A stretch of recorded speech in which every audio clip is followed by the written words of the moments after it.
कि please sky भाई आपसे हाथ जोड़ के विनती है।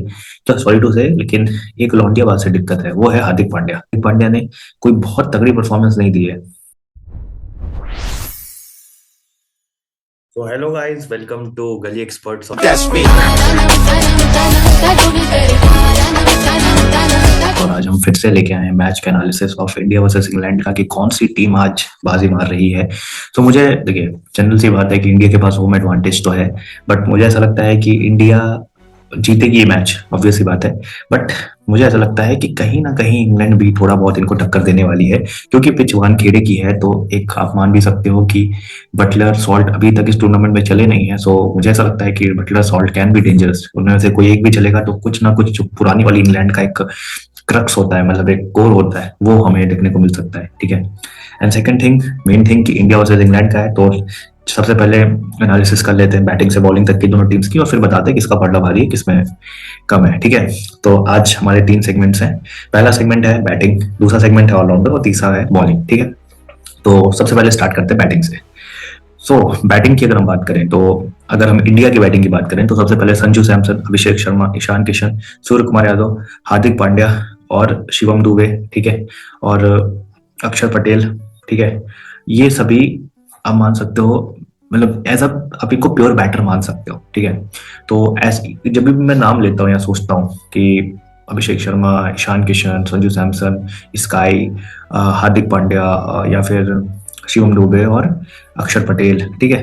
तो जब आप ये सारे नाम्स को सोचते हो अपने दिमाग में, तो आपको ये लगता है बेसिकली कि, और तिलक वर्मा, सॉरी मैं तिलक वर्मा का नाम भूल गया था, कि आपको ऐसा लगता है कि यार ये बहुत ही तगड़े प्लेयर्स हैं। ठीक है। बट अभी भी मैं कहता हूँ कि इंडिया उस फॉर्म में नहीं खेली है जिस फॉर्म में उसको खेलना चाहिए। हालांकि वेस्ट इंडीज के खिलाफ उनका वो परफॉर्मेंस हमें देखने को मिला था इंडिया का, क्योंकि आप ये खुद सोचो कि अ, उस समय अभिषेक शर्मा अभी चल भी नहीं रहे हैं, और ईशान किशन के लिए जो फ्रूटफुल टूर्नामेंट था वो पहले के गेम्स थे, अब वो भी नहीं चल रहे उतने। ठीक है। सो और स्काई स्काई के तो वो तो बिल्कुल ही आउट ऑफ फॉर्म है। ठीक है। तो कल तो उनको, तो मैं तो कहता हूँ उनके ऊपर लालते पड़नी चाहिए अगर वो कल नहीं चले तो, क्योंकि वानखेड़े की पिच है, मुंबई इंडियंस से वो खेलते हैं, और उस पिच पे वो स्प्लेंडेड फॉर्म पे है। उस पिच पे उन्होंने कई सारे मैचेस तो ऐसे जिताए हैं। ठीक है।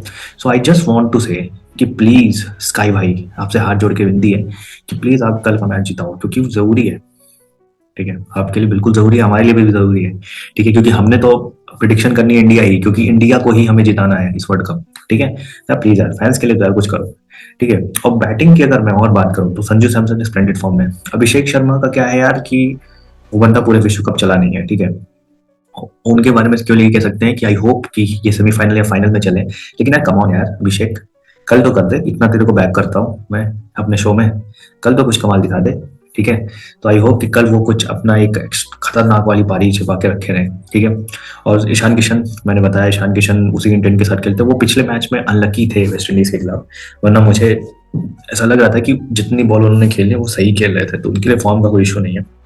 एक बंदा है जिसके लिए पूरा फॉर्म का इशू है, वो है स्काई, सूर्य कुमार यादव भाई।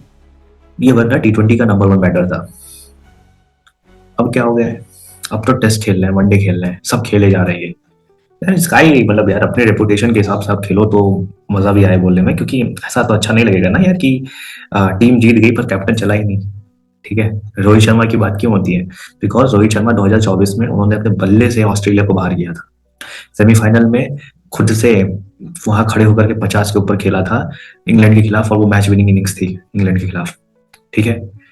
तो आप ये सोचो कि उनकी कितनी बैकिंग थी, मतलब कोहली बार बार आउट हो जा रहे थे उनसे, उन्होंने ओपनिंग करवाई, वो बार बार आउट हो जा रहे थे, लेकिन तब भी रोहित शर्मा खड़े रहे क्रक्स मैच में। मतलब आप सोचो कि ऑस्ट्रेलिया नाम का जो काटा था उन्होंने खुद से निकाला है। ठीक है। तो ये बहुत ही, तो मैं भी वही चाहता हूँ कि अब ये 2 मैचेस बचे हैं, इनको आप जिताओ, क्योंकि आप ऐसे प्लेयर हो। I can not compare with you Rohit Sharma यार, क्योंकि रोहित शर्मा तो बहुत ही ज्यादा ग्रेट प्लेयर है, बट यार कारनामा तो कुछ कर सकते हो उस तरीके का। ठीक है। नाउ अगर आगे बात करें तिलक वर्मा की, तो तिलक वर्मा अच्छी फॉर्म में, उनसे मेरे को कोई दिक्कत नहीं है, क्योंकि उन्होंने 44 बनाए थे 16 बॉलों में, 27 बनाए थे 15 बॉलों में। ठीक है। तो तिलक वर्मा सही है। हाँ, मेरे को एक, सॉरी टू से, लेकिन एक लौंडिया बात से दिक्कत है, वो है हार्दिक पांड्या। ठीक है भाई, तू कर तो अच्छा रहा है, लेकिन फिर वही बात है कि जब वेस्ट इंडीज के खिलाफ वो मैच जिताना था तो आप चल लिए हो लिए थे, और मैच फंस गया था। वो तो शिवम दुबे की मैं बात करूं भाई, शिवम दुबे को कितनी ज्यादा मैं रिस्पेक्ट दूं उतना कम है उस बंदे के लिए। वो बंदा इतना अंडररेटेड है, उसने आकर के 2 बाउंड्रीज मारी समाजो सब पे। अगर वो भी वहीं पे आउट हो जाता तो मैच पूरी तरीके से फंस जाता। ठीक है, तो बुमराह ने भी इसीलिए बहुत बार बात की इस चीज को लेकर के कि यार क्यों, मतलब कि क्यों नहीं दुबे को आप वो दे रहे हो, क्या कहते हैं, क्रेडिट दे रहे हो, क्योंकि उन्होंने 2 बाउंड्रीज मारी, क्रूशियल बाउंड्रीज थी वो। ठीक है, उसी की वजह से प्रेशर कम हो गया सैमसन पे, 7 ही रन चाहिए थे 6 बॉलों में। ठीक है, तो देखिए संजू सैमसन, तिलक वर्मा, दुबे, अक्षर पटेल ये रिलायबल है। अनरिलायबल प्लेयर में मान के चलिए कि जो अनरिलायबल है, ठीक है, वो अच्छा काम नहीं कर पा रहे हैं, वो है अनरिलायबिलिटी किसकी होगी, होगी अभिषेक शर्मा की, स्काई की, और आपकी भाई जनाब हार्दिक पांड्या। तो ये तीनों से मैं चाहता हूँ कि यार मतलब तुम लोग का बल्ला कब गर्म होगा, क्योंकि ये जरूरी है। ठीक है, क्योंकि कल आपको बड़े रन करने पड़ेंगे अगर आप फर्स्ट इनिंग में बैटिंग भी करो चेज भी करो तो भी। ठीक है, नाउ अब हम शिफ्ट होते हैं to the batting of England. ठीक है, तो इंग्लैंड की बैटिंग में आपको मालूम है जॉश बटलर, फिल सॉल्ट, ठीक है, हैरी ब्रूक, ठीक है, टॉम बेंटन और विल जैक्स, ठीक है, और सैम करन, ठीक है, और जैकब बटलर, ये टॉप 7 है इनके जो कि बैटिंग अच्छे से कर लेते हैं। अब आप ये सोचो, ये ध्यान से देखो कि जो हालत हमारी है वो हालत इनकी नहीं है, उससे भी बेकार हालत इनकी है। क्योंकि विल जैक्स ने तो 5-6 मैचेस खुद के दम पे जिताए भाई क्लोज एनकाउंटर्स में, चाहे वो न्यूजीलैंड का मैच देख लो, चाहे वो नेपाल का मैच देख लो, चाहे वो इटली का मैच देख लो। ठीक है, 3 मैचेस तो मैंने स्ट्रेट अवे गिना दिया आपको, बाकी के 1-2 मैचेस और होंगे।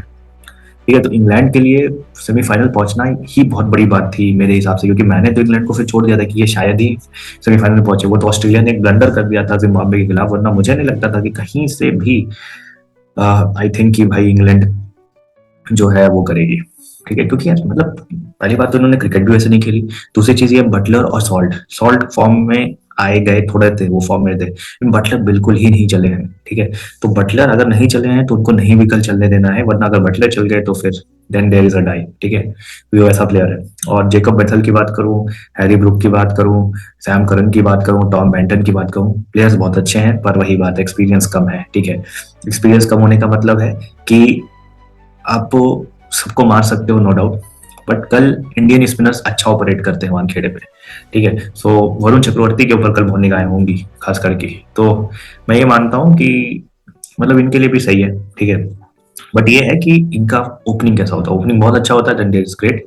ओपनिंग अगर दिक्कत हुई तो मुझे नहीं लगता कि फिर नीचे कोई है जो बुमराह और उनकी बॉलिंग को कोई बहुत अच्छा खेल सकता है। ठीक है, ब्रूक के अलावा। ठीक है, तो मैं ये कहूंगा कि बैटिंग की अगर केवल बात करें तो बैटिंग में एक पोजीशन में दूंगा, वो दूंगा, मतलब कि अगर पॉइंट्स देने हो ज्यादा तो मैं इंडिया के साइड जाऊंगा और इंडिया को कहूंगा कि ये बैटिंग हैवी और ये अच्छी बैटिंग कर रही है अभी इन कंपेरिजन ऑफ इंग्लैंड। तो 1 पॉइंट स्कोर कर लिया अब तक इंडिया ने इंग्लैंड के ऊपर हमारे इस एनालिसिस में। ठीक है, now came to allrounder analysis. ठीक है, अब हम ऑलराउंडर की बात करें तो इनके ऑलराउंडर में इन्होंने जेकब बेथल को रखा है। ठीक है, इन्होंने रखा है लियाम डॉसन को भी रख सकते हैं। ठीक है, इन्होंने रखा है विल जैक्स को, इन्होंने रखा है सैम करन को। ठीक है, और इंडिया की बात करें तो अक्षर पटेल भी हैं, आपका मान के चलो ये शिवम दुबे, हार्दिक पांड्या। ठीक है, तिलक वर्मा को तो आप नहीं उतना मानोगे ऑलराउंडर। ठीक है, मतलब ये 3 मेन ऑलराउंडर्स आप मान के चलो ये है टीम में। ठीक है, तो अब आपके दिमाग में क्या आ रहा है? ठीक है, मतलब छठा सटा आठवां ये ऑलराउंडर्स है। तो अगर मैं देखूं तो अभी भी मुझे ऐसा लगता है। ठीक है, देखिए मैं ऑब्वियस सी बात है कि ऑलराउंडर साइड में मैं ये कह सकता हूँ कि इंडिया का हार्दिक पांड्या ने कोई बहुत तगड़ी परफॉर्मेंस नहीं दी है टू बी फेयर, क्योंकि तगड़ी परफॉर्मेंस देने का मतलब है कि आप बड़ी टीमों को हराओ अपनी परफॉर्मेंस से, then that is a performance, not this कि भाई आप यूएसए के खिलाफ 50 में 25 बना दो। ठीक है, वो भी अच्छी इनिंग्स है, वो भी इंपॉर्टेंट इनिंग्स है वर्ल्ड कप के पर्सपेक्टिव से, लेकिन फिर भी सोचो। ठीक है, आज यही तो हुआ साउथ अफ्रीका के साथ कल। ठीक है, कि वो अनबीटन रहे, वो सेम ही जगह पर खेले अहमदाबाद में 6 मैचेस, लेकिन जब उनके ईडन्स पे आए उनकी फट गई।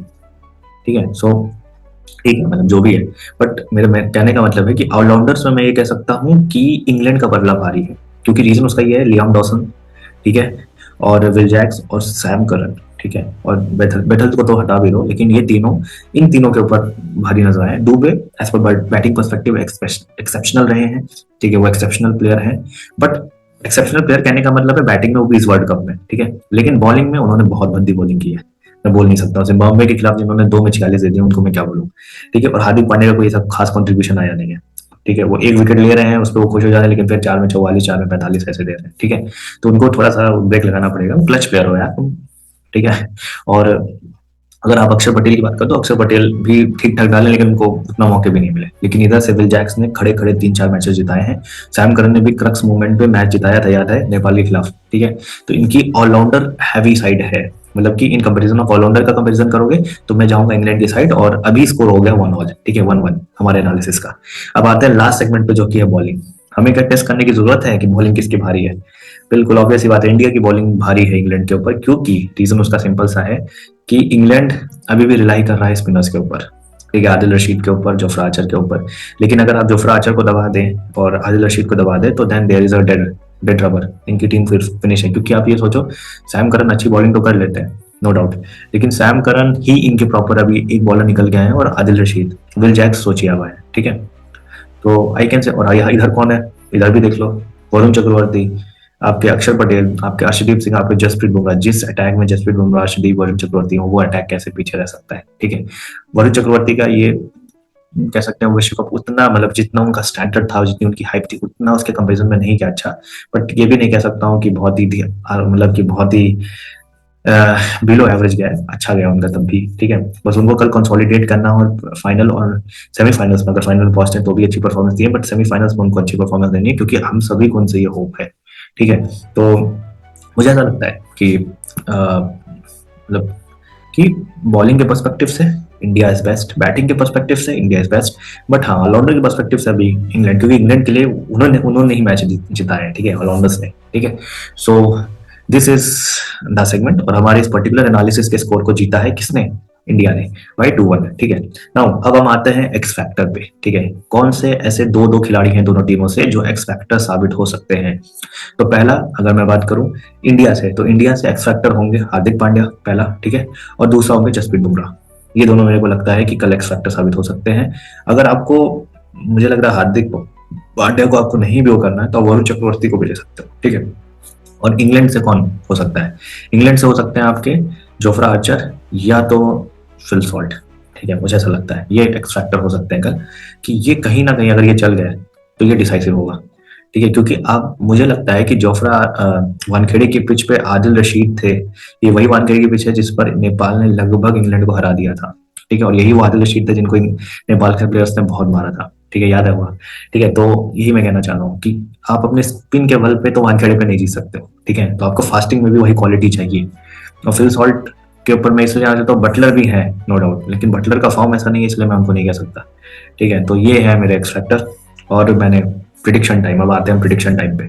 तो प्रिडिक्शन मेरा ये है सिंपल सा, कि India is going to win this match बहुत इजीली, बट इंग्लैंड उतने आसानी से नहीं जीतने देगा। हालांकि मारने वाले तो कैसे भी मार देते हैं। ठीक है, जैसे हमने कल के मैच में देखा इंग्लैंड न्यूजीलैंड और साउथ अफ्रीका में, कि फिन एलन भाई क्या मॉन्स्टर हो तुम। ठीक है, मैं क्या ही बोलूँ। ठीक है, तो उस हिसाब से अगर कोई इनिंग खेल ले तो अलग बात है, बट मुझे ऐसा लगता है कि इंडिया इस मैच को जीत रही है और सीधे फाइनल में जा रही है अगेंस्ट न्यूजीलैंड इन अहमदाबाद। ठीक है, अहमदाबाद को पनौती स्टेडियम भी कहते हैं ना। चलिए, तो फिर इसी के साथ ये मेरा पूरा एनालिसिस था। ठीक है, बैटिंग, बॉलिंग और ऑलराउंडर से कवर करते हुए हमने एक्स फैक्टर पे बात की, एक्स फैक्टर से बात करके हमने मैच के रिजल्ट की बात की। तो thank you so much guys, इसी के साथ इस वीडियो को यहीं पे एंड करते हैं। लाइक, शेयर, सब्सक्राइब करते रहो अगर ये वीडियो देख रहे हो तो। हम आपके लिए डेली ऐसे एपिसोड लाते रहेंगे, और अब तो सीजन भी चेंज हो रहा है, तो आईपीएल भी आने वाला है, तो और आपको कवरेज ऐसी मिलती रहेगी हर मैच के एनालिसिस के साथ। ठीक है, तो thank you so much guys, और ऐसे ही मौज करते रहो। Thank you.